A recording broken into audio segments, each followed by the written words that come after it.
Hi there. Welcome back to the Rare Book Views channel, where I hope we're going to take a look at some rare books, some uncommonly good books, maybe share some thoughts on books, hear from you guys on books. I really appreciate everyone who has shared their thoughts about books and the channel and supported this. You're amazing. Thank you so much. If you're interested in the channel, please subscribe. Send me a comment. I love hearing what people are reading or collecting or enjoying. And it's just been awesome to see that people can be generous and kind on the internet. You're awesome.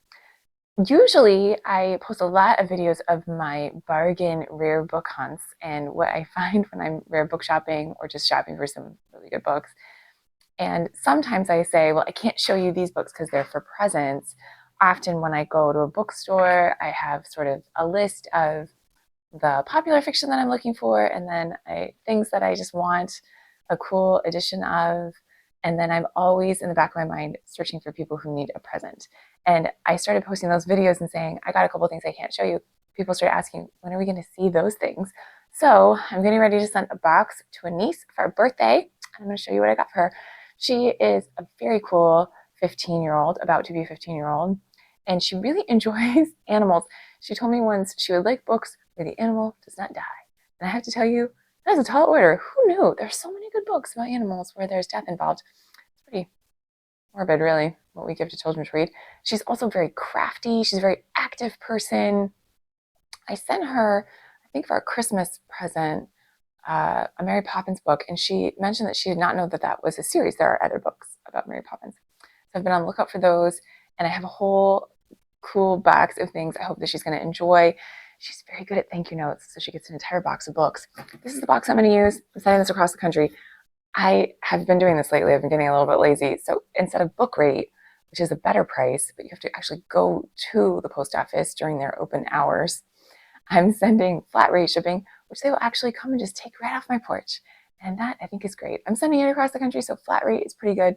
I think this is the medium flat rate box, and it is about $17 these days, I believe, which is not bad because all of these books I purchased at an incredible bargain. So the way that I run this is in this size box, I'm going to put sort of largest hardbacks to smallest and then fill in the sides. That's my strategy. And I have a pretty big one.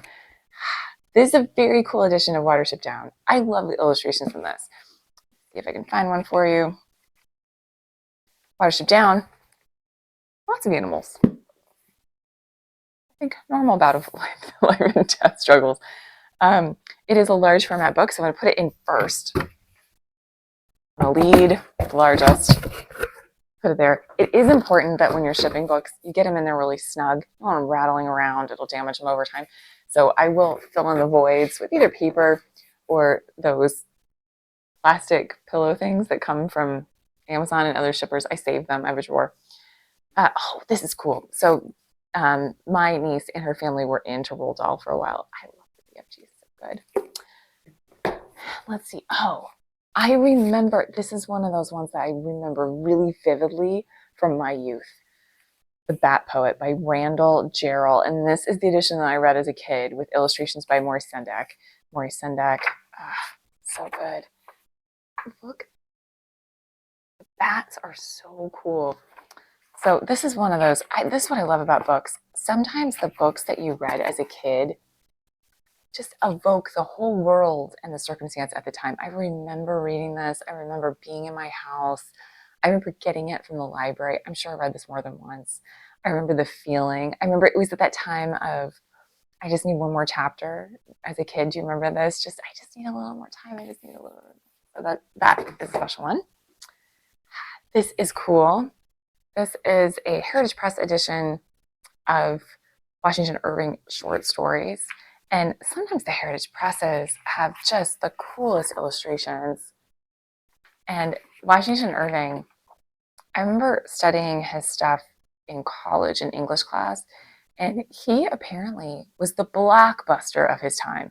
He was the bestseller, the New York Times, everybody knew his stuff. Everybody wanted to read it, super popular. And this edition does have The Legend of Sleepy Hollow in it, which I think is maybe my favorite. But his other stuff, Rip Van Winkle, is a really cool thing. So I'm hoping that she's going to like that. I got her 2 more of the Mary Poppins books. So I can't wait to hear what she thinks about the follow-ons. Because she's 15. The Sisterhood of the Traveling Pants by Anne Sherry's. Also a fun movie. And The Borrowers, because I think The Borrowers is a very Mary Poppins vibe. So I think because she enjoyed Mary Poppins, this one is going in the box for sure. And this is a whole series, so I can't wait to hear what she thinks about this. I remember reading this one too. I remember this one, and I remember that when I read this, whatever age that was, there was a cartoon series on television called The Littles, and it was that same, there was something so appealing about tiny people taking matchbook covers and sewing needles and odds and ends and making furniture out of it. There's just something so evocative of my youth, of this idea that, oh, right, you could take this thing and make it into another thing. And I just thought it was fascinating. So I really like The Borrowers, and I hope that she likes them too. And that pretty much balances out our box. I can show you. I feel like I've done pretty good here. Not bad. And I will wrap them up and send them off. And then I'm hoping that I will get a fun thank you note. This branch of the family tree, this gang, they are really good at thank you notes, and so they get the most books because it's fun to find things for them and send them to them, because at least I have some good idea of what they like. And I really enjoy, when I'm book shopping, finding something that I think, oh, this is the perfect thing for this person, or this will round out the series, or this will be the thing. Super fun.